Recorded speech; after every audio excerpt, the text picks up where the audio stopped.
So you want to modify your Model 3 motor? You've come to the right place. We do stuff like this all the time. Welcome to the Electric Supercar channel. Today we've got a special one for you. We're doing lots of modifications to a Model 3 motor. For my application, I'm going to do something unique. I've got this Toyota pickup truck, and this is getting converted to electric. We're going to use a Model 3 motor for its power plant. So you may or may not care about this car, but let me show you how to do it for any car. This happens to be a performance variant. Today, we're going to walk through a couple of modifications that we're going to make. So one, we're going to change the gearing in it. So this currently has a gear ratio that's like 9-ish to 1. What we're going to do is we got a gear set that's going to make it go much, much faster. The other thing we're going to do is we're actually going to put a limited slip differential in this one. I have done some of these modifications to a Model S motor. If you haven't seen that, I'll leave a link right up here. I did get a ton of comments about that, saying like, why would you do it? And isn't this wrong? And what about this? I'm gonna answer all those questions at the end. There is nothing here right now, but what we're gonna do is we're gonna fill this up with all the tools we use. These will be all the tools we need. All right, first we just wanna get some of these plugs and tubes out of the way.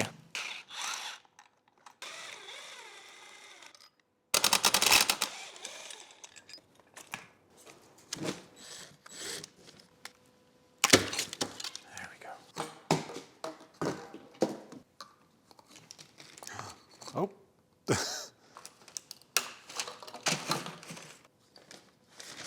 All right.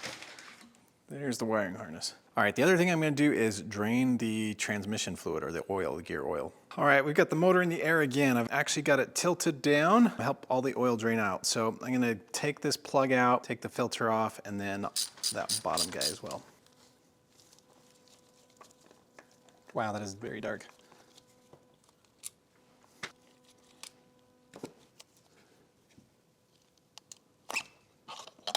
So it does look like maybe a few drops of water, but again, mostly the oil. We'll get a new oil filter here. This one's dinged up a little bit, and we'll just check this one over, make sure all the seals are good. All right, despite doing all that, when we crack open the motor, there'll still be a bunch of oil that comes out. Apparently I was at the wrong angle, because as soon as I let this down, a ton more just spilled out. So not exactly sure. I thought tilting it that way would be good, but apparently now it's flat, it's leaking even more. All right, now that we've got that mess out of the way, it will be messy again, but we're gonna go ahead and take this off. This will be the three-phase leads.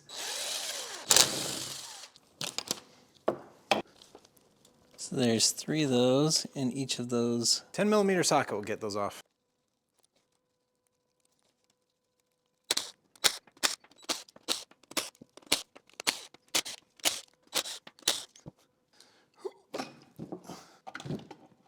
There's the inverter. So there are some bolts here. I just don't know if those are like to hold on bearings or what. So for now, we're gonna leave that.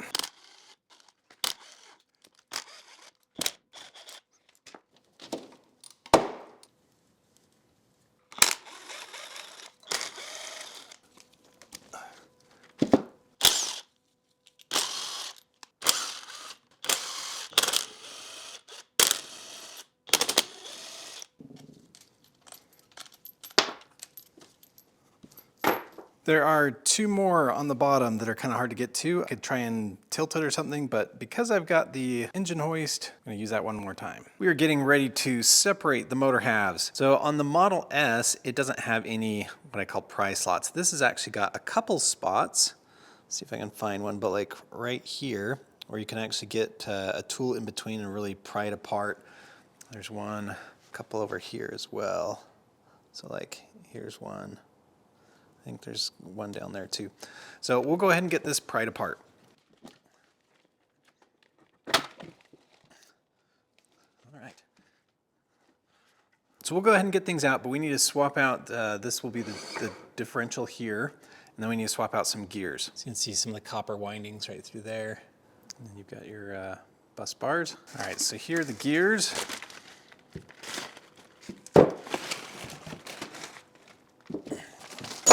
Limited slip differential and gears. So we got to take apart kind of this whole gear train, swap out that open differential for this limited slip differential, and swap out a couple of these gears. So hopefully we can do all that pretty quickly. All right, I do not see any fasteners for this tray. This tray's got to come out. It's so loose.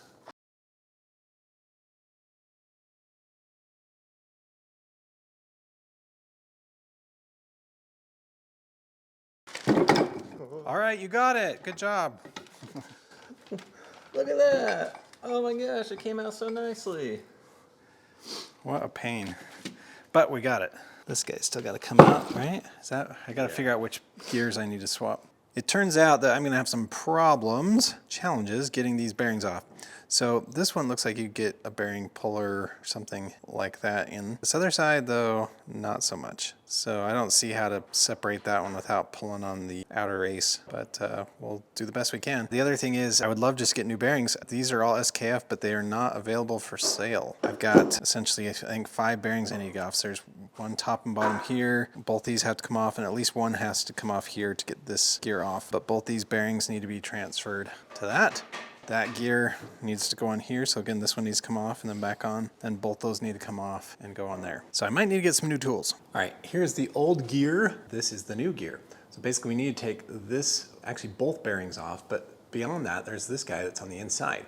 And really, so we can push it out from this side, but otherwise there's really nothing to clamp onto. So we're gonna try put a socket down here with an extension and see if we can just bump it out.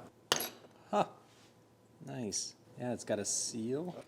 So the difficulty I have with some of these bearings is there is not a lip on the inner race that I can grab, meaning it's pushed all the way against the shoulder, and therefore I'd have to put all my force on the outer race, which is not ideal. So I'm putting this in the freezer. Let me explain what I'm gonna try and do. I do know that you can do, I'll call it a heat differential to try and get the inside to shrink and the outside to expand. That works great when you've got a separate bearing and a separate shaft. Where they're together, I don't know if this is gonna work, but what I'm gonna try and do is I'm gonna put the whole bearing, so relatively low temperature, like maybe 100 degrees Fahrenheit, maybe 150 degrees Fahrenheit, get this one to freezing, and then I'm gonna put the inner shaft on this ice that I'm making. Hopefully it'll kind of shrink just enough to kind of loosen it. When I say loosen it, I don't expect it to fall off, but make it not quite so hard to kind of try and pull it off. Whenever I'm working with things that are hot and cold, I like to use a thermal camera. This is the HP 96 from HFS Tools. The thermal resolution of this camera is 96 by 96. It has super resolution of 240 by 240. It has a temperature measurement range of minus 20 degrees Celsius to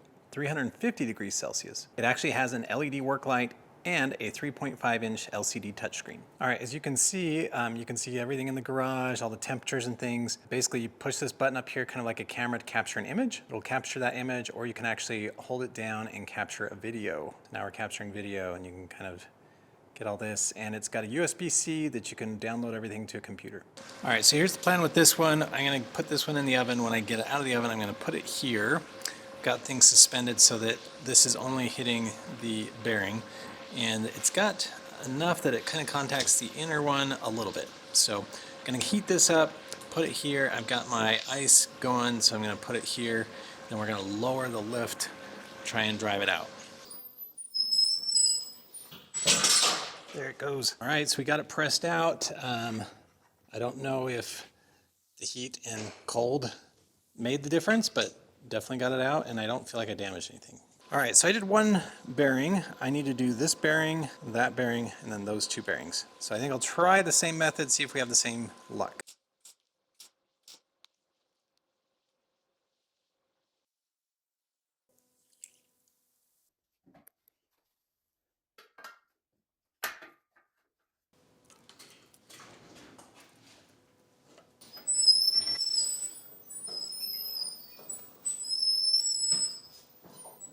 No.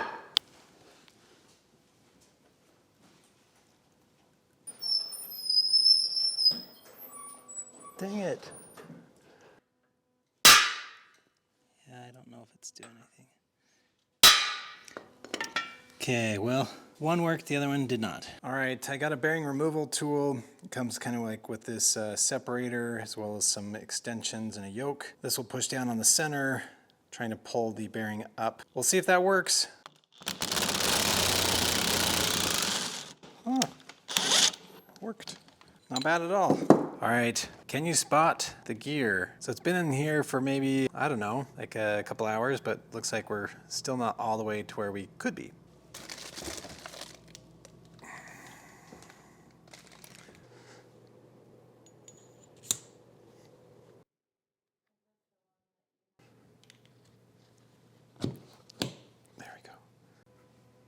All right, this one went on pretty easy. This one got hung up. I think my glove was in the way, so I had to hurry. And my biggest concern is always it gets wedged and then starts to kind of expand. But able to get my glove out of the way and seat it. And again, it's fully seated, so we are good to go.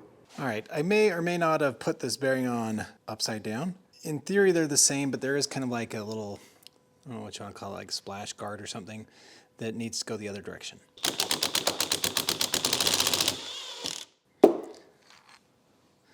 So this just needs to go that direction. All right, we've had this in there for a while. Let's see if it's up to temperature.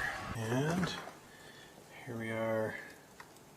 Yeah, that's looking pretty good right here.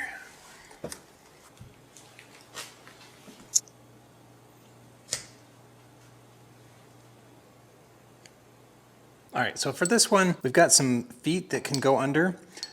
It's going under, maybe just barely touching the inner race. So I'm gonna weld on just a little bit. There's actually a notch that goes in even deeper. So I'm gonna weld on a little place, see if we can kind of get mostly the inner race, not so much the outer race.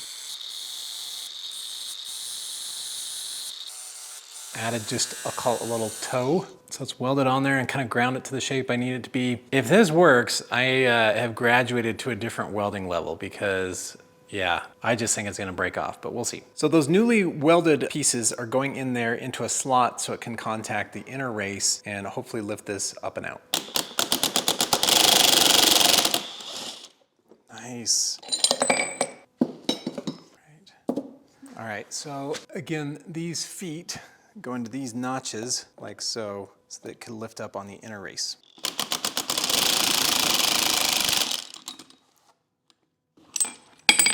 I was able to get the ring gear off, took all the bolts out. There were 16 bolts, and this one was stuck on there pretty good. Had to hit it lots of times with the rubber mallet, but finally got it off. So now I think we can begin the rebuilding. So we'll put this on the new limited slip differential.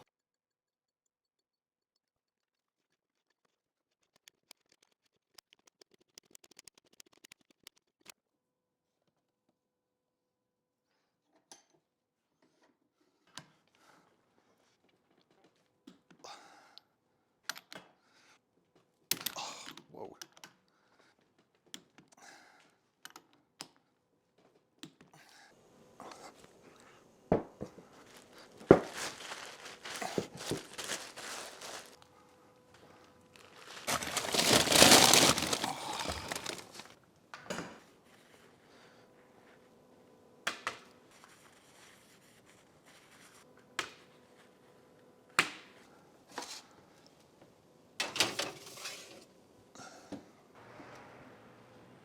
Let's do 4.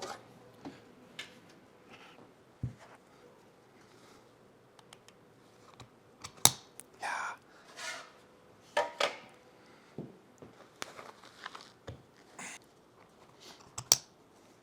Just got both bearings on, looking good. So is it too early for spring driving? I say no. What better way to capture some of these great images than with a dash cam? Today we have the 70mm 4K Omni HDR set. We also have hardwire, SIM card, and an anti-glare lens. It also has 4G capability, which means you can put it in a SIM card and get 4G anywhere. So we've got an SD card. This is a SIM card. This is a hardwired kit, and it's got the SIM card on the inside. So this is what we're gonna plug to the car. And so that one will supply the power to the camera. We got this other cord here that will go to the rear camera. The car of choice, we're gonna upgrade Watson's dash cam. Before I do any mounting, I always wanna test it, make sure that everything works properly before I fish all the wires through. So we got this separate battery here. We're just gonna check it real quick.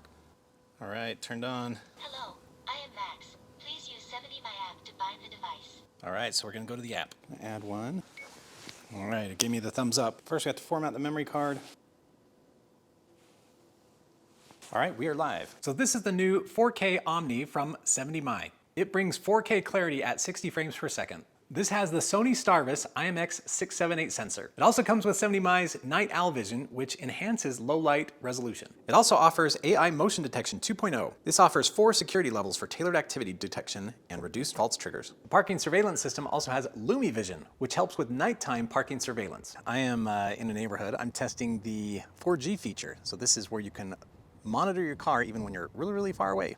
So here we are, I can see it in the parking lot even though I'm not in the parking lot. And collision detection activates both front and rear cameras, which will record 10 seconds before and 20 seconds after any sort of emergency situation. It also has voice activated commands including a vlog video. It has intelligent battery voltage monitoring. This means that it can actually detect levels and it will actually shut off before it drains your battery too much. So overall, pretty cool camera. I like the voice controls. Turn left. Really good image quality, and I really like the 70mm brand. So if you're interested in a dash cam, I'll leave a link in the video description below. All right, I'm discovering either way I'm gonna have to have a, I'll call it a special fixture, because like this is 1/4 inch thick and it can't go in between. So I gotta get something thinner than 1/4 inch to go in there.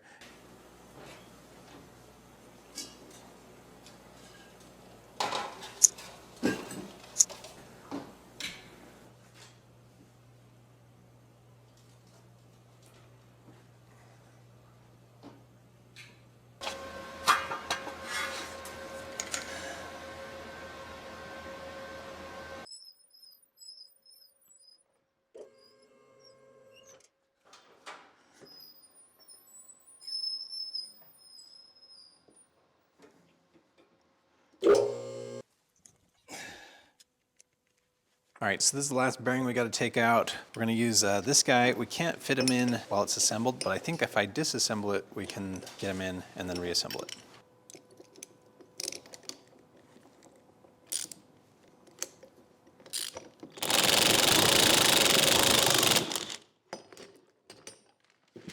It's off. Now my question is, how easy does this thing come off? I was wondering if it had a snap ring or something. Yeah, I'm guessing it's not something you just... Well, the thing is, it's got grooves. I've not seen a press fit with grooves. We'll see.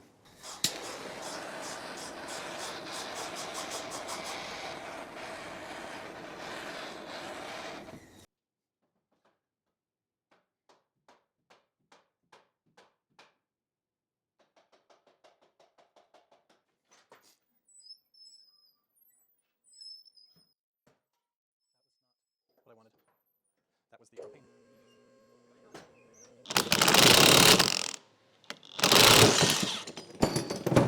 So this one broke. I don't know how we're gonna get that guy off. I can't get this apart with the tools I have. So I've tried a bearing separator, a couple different kinds. So I've tried like a wheel hub one. I've tried this type, and I've tried this type. I'm gonna try a bigger one of this, and if that doesn't work, I'm gonna purchase a real press. So I bought a larger bearing separator, but it doesn't have a yoke. So I'm thinking about making my own just with some metal here on top. See what we can do.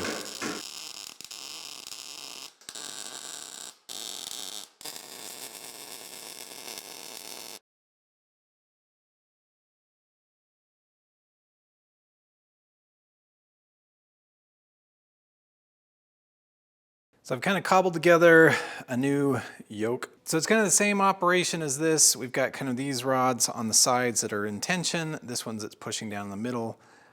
This one that's kind of pulling up on the gear. What do I think is going to happen? I think the rods are going to break. I don't know. Yeah, man.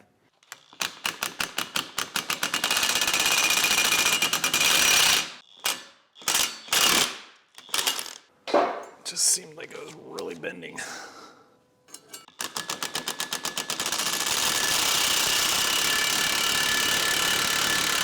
It's as much as she goes. I think that means I gotta get the press. The impact driver won't drive it anymore. Man, I just cannot believe that it's held on with that much force. So you have to tell me in the comments, were you rooting for me to fail?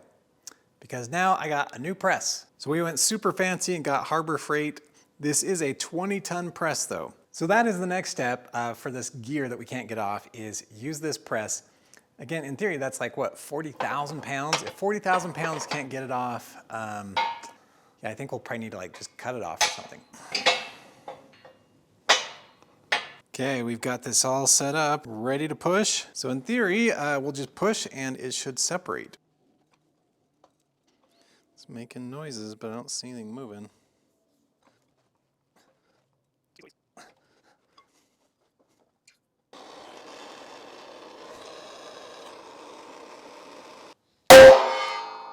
Jeez Louise.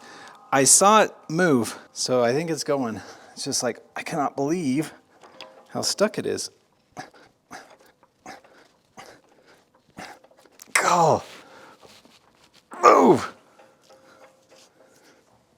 I just don't know. I feel like I'm gonna break this bar.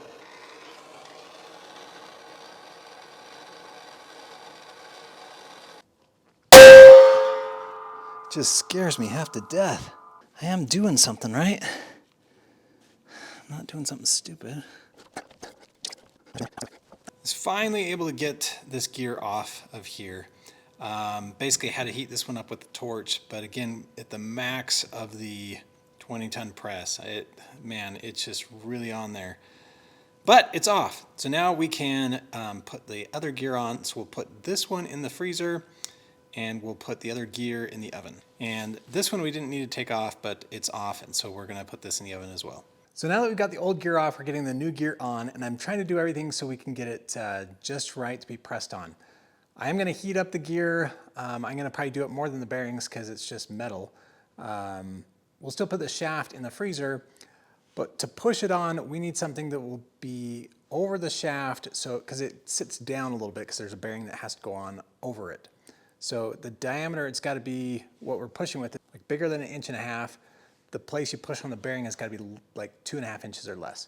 So essentially like a collar or a tube. So I've got a tube, gonna cut it and make sure it's nice and parallel so when we push, it's not pushing crooked.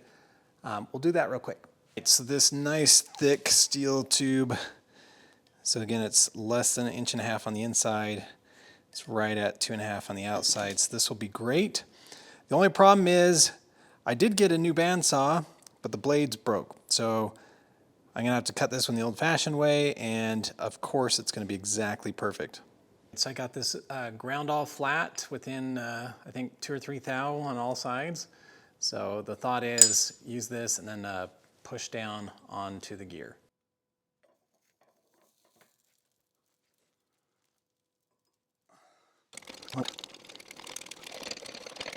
Seems to be working pretty easy. Yep, that's it.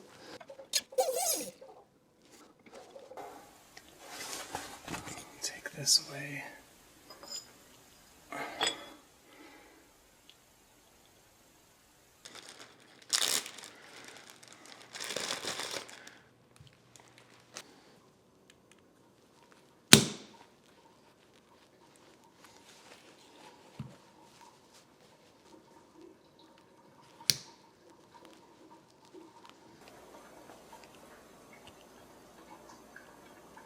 So now that we've got all the gears and bearings on their proper shafts, we got to start reassembling. So first is this one, goes in here.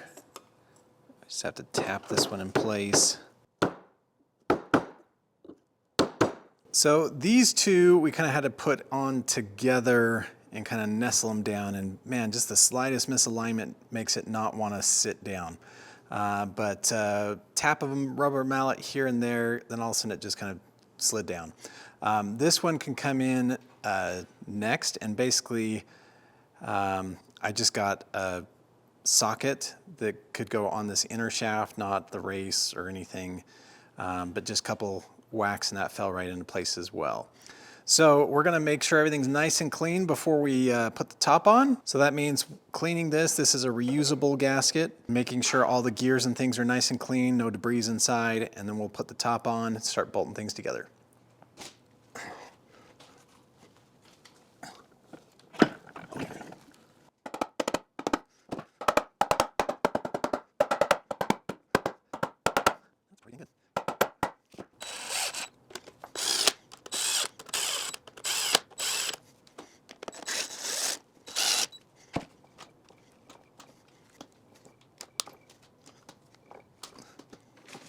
Whoa, baby.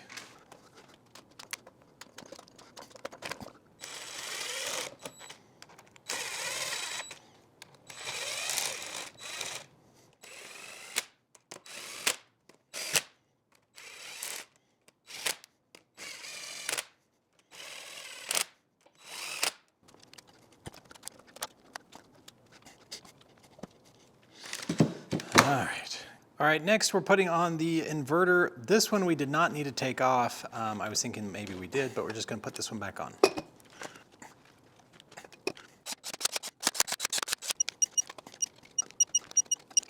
All right, and there's a last couple odds and ends that we also need to put on.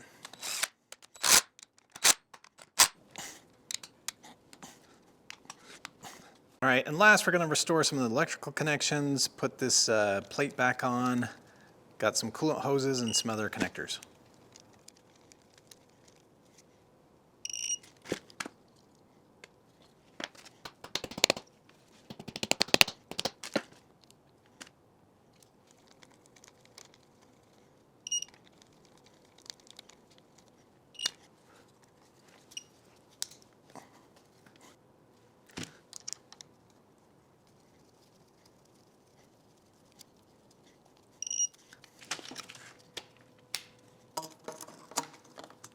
All right, one last thing. We've got the heat exchanger that we pulled off so we could get access to some of the bolts, so it just goes on right here.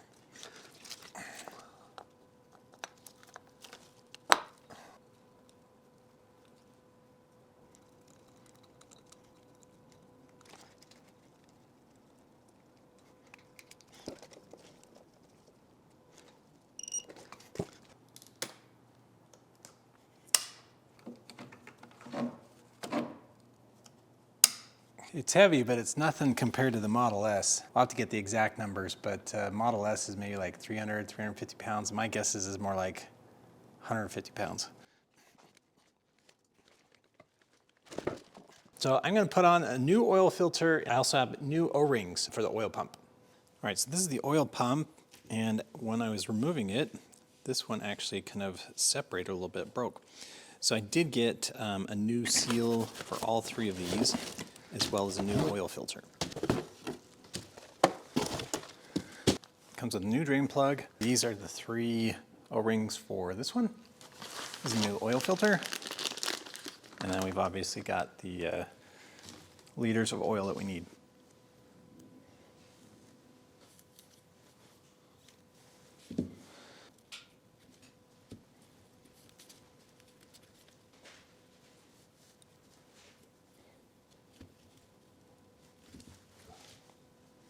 Just like that, we got all new seals.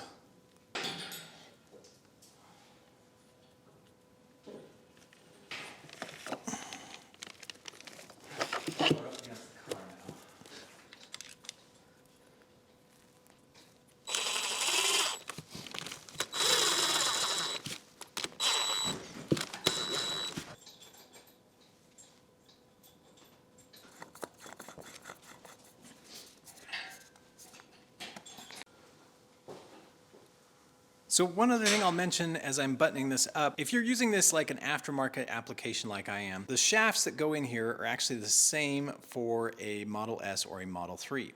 With that being said, the Model S usually has a 44 millimeter and the Model 3 usually has a 40 millimeter. So if you're gonna be using Model S type adapters, you want to swap out the seals. They do have seals. I'll probably put a part number down here, but they've got seals that allow you to use Model S adapters. All right, as mentioned at the beginning, I'm going to show you some of the tools that are needed. I just got screwdrivers mostly for prying, so I got a couple screwdrivers, a pick tool. This was helpful to get some of the coolant lines off. Star bit and socket set. Did need a 10 millimeter socket hex key set. I did end up using a few larger sockets, mostly to drive bearings in and out. Rubber mallet. This one was really just to kind of make things go faster. I've got both the torque wrench and the torque screwdriver, some brake clean, some towels. I did end up getting a couple new things. Let me show you. All right, so I did need like some of these bearing pullers. I also got this set right here, which also helped with some of those bearings. Last but not least, I did get a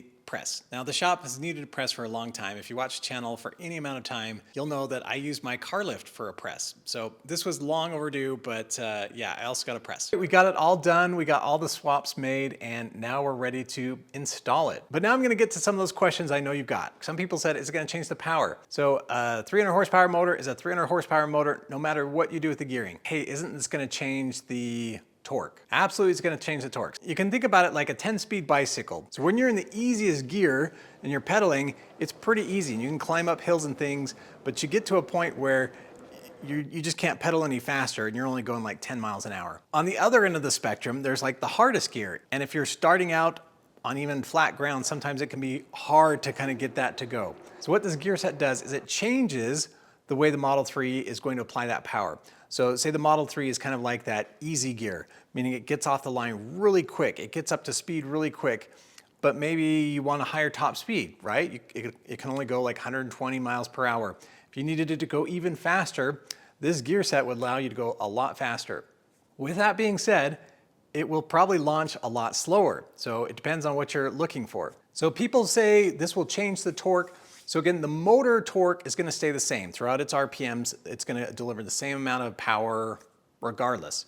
It's really just the gearing that changes. So it's kind of how the torque is applied. So you might be wondering, what is the application we're doing? For this one, it's actually going in a Toyota pickup truck. The reason why we're doing the gear change is this Toyota pickup truck has front and rear differentials, and we're gonna mount the motor in the middle, kind of longitudinally. So we're gonna have one output shaft going to the front differential, the other output shaft going to the rear differential. So that's why we also need the limited slip differential, so that we don't just have two-wheel drive, we're gonna have four-wheel drive. Because if it's the open differential, whichever ones lose traction, it'll just keep spinning those. With the limited slip, they'll continue to apply traction to both the front and rear differential. So that's why we need the limited slip differential. The reason why we need the gear change is those differentials have a gear change in that as well. So it's a 2-to-1, meaning for every 2 rotations of the shaft, the wheels go 1 rotation. So that means for this pickup truck, if we didn't do the gear change, the top speed would be like maybe 50 or 60 miles an hour. So barely getting up to freeway speed. So the OEM gear ratio of a Tesla Model 3 is about 9-to-1.